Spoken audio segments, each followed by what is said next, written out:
Hello, I desire to live an orgasmic life of cosmic proportions, and maybe you do too. So, these are my musings on how to make love with life, how to remember who we really are, know our sacred purpose, and live it. So, let's light our inner passion fire together and let's get turned on to life. I am Jenna Allen, and we're making love in these Soulgasm Smalltalk sessions.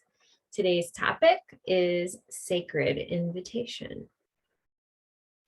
In all of my own self-growth work and with my clients, we don't do any pussy-ass goals we're going to break. We don't set acquisitive intentions where we're going to acquire, grasping for things that the trickster ego mind thinks that it wants.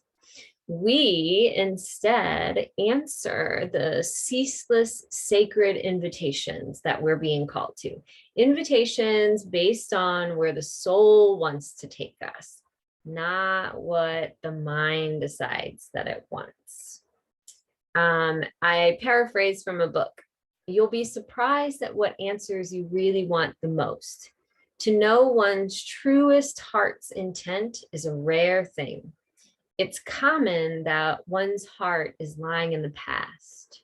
We, the ego mind, the conscious mind, believes that the past is most important to us, protecting us, reliving the past, holding on to us. And all of this is happening to all of us in every moment. And it's all very subconscious for most of us. We don't work in my life and in my work with my clients. I do not work with intentions or resolutions.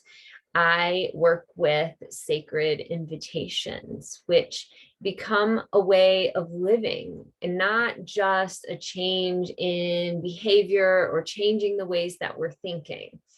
That seems to me less productive in my 12 years of life coaching.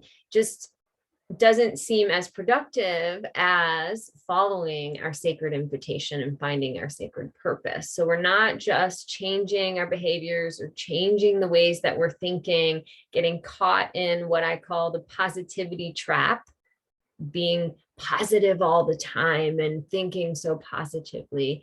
I don't think that's the answer. And I think that that's a misleading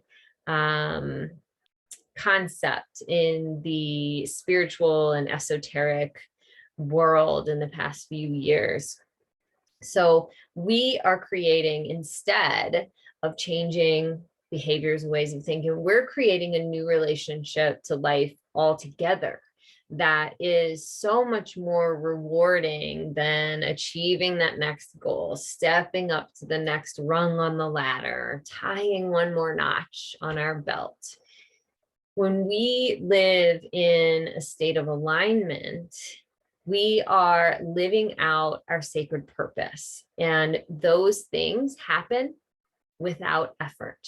Things that we once thought were so difficult are met with a new level of grace. And the uncomfortable edges that we push ourselves to, they don't feel so daunting. We're all receiving invitations from the divine, the great mystery, God, spirit, our soul, whatever you want to call it, invitations to level up. And these invitations are ceaseless.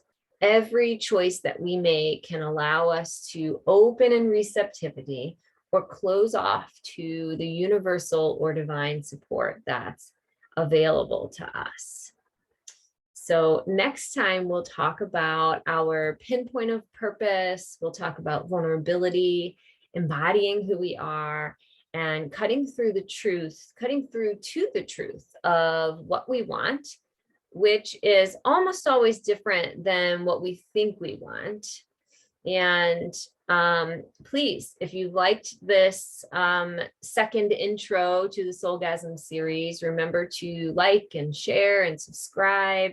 And I appreciate your support for my mission to bring sacred support to all of those who are seeking it. And again, my name is Jenna Allen, and you are watching the Soulgasm Smalltalk series. So thanks for tuning in, and we'll see you soon.